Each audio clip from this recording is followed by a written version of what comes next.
Bonjour! Entrez! Alors, mon nom est Joanne. J'aurai bientôt 53 ans, donc ça fait 11 ans que je suis atteinte du Parkinson. Alors, lorsqu'on m'a introduit au racquetball, bien sûr, j'allais au centre de récréatif. Et puis, c'était agréable. On m'a montré plusieurs techniques de frappe.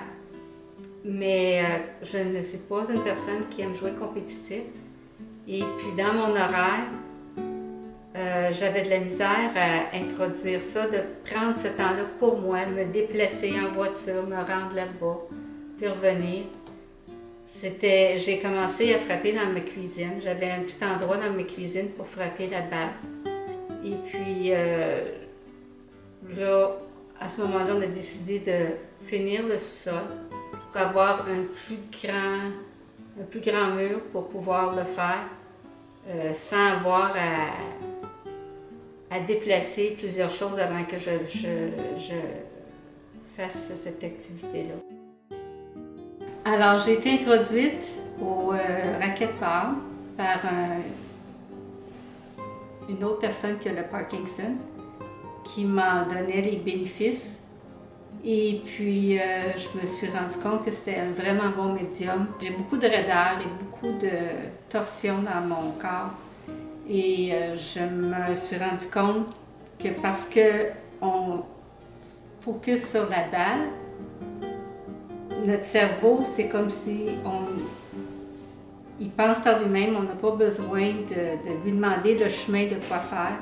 Ça y va tout seul.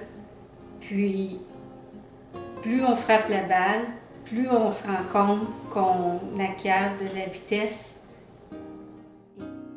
C'est sûr que ça, c'est pas une balle, la vraie balle du racquetball, là. Puis je jouerais pas dans mon sol avec une vraie balle de racquetball parce que ça maganerait mes murs. C'est pas le but non plus.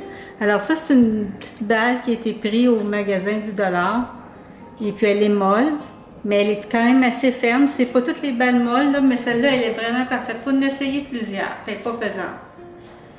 Mais vraiment, elle ne fait aucune marque sur les murs. La peinture ne marque pas.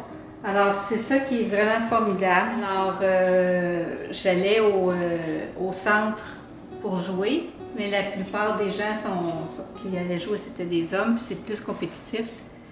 Moi, en fait, ce qui m'intéressait, c'était plus de juste frapper la balle, parce que je m'apercevais que comme la balle rebondit un peu n'importe comment, mais c'est comme si ça va chercher un autre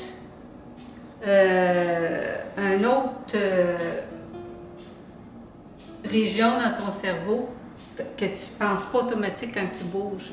Et puis ça te fait déglousser, puis tu peux passer à une autre activité plus facilement après. Mais c'est plus étroit, puis vu qu'on perd le ballon des fois, c'est plus vite parce qu'on est deux, mais les murs sont plus proches, mais on peut se retenir sur les murs pour ne pas tomber. Je me suis rendu compte que c'est beaucoup plus bénéfique lorsque je commence à le faire le matin après mon déjeuner, avant même de m'habiller. Parce que, étant une femme à la maison, on a nos habitudes de faire les tâches ménagères ou les penser à la routine, et puis après ça, on s'oublie et on ne le fait pas.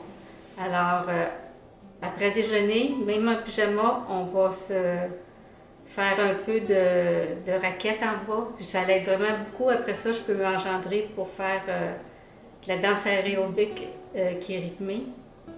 Et puis, ça m'aide beaucoup pour partir ma journée. Mais c'est important pour moi de le faire en partant le matin, parce que sans ça, je rentre dans une routine. Puis, j'arrive à la fin de la journée, puis je n'ai pas pensé à moi. J'y vais aussi au courant de la journée, aller faire quelques minutes lorsque je sens que j'ai des tensions qui ne veulent pas me laisser. Alors, je redescends en bas et puis je vais en faire encore un peu. Et puis après ça, c'est comme un boost. Ça nous fait bouger, ça nous fait pencher, ça nous fait penser à autre chose. Puis tout d'un coup, on se sent plus lousse. C'est comme si la tension, on devient détendu. On prend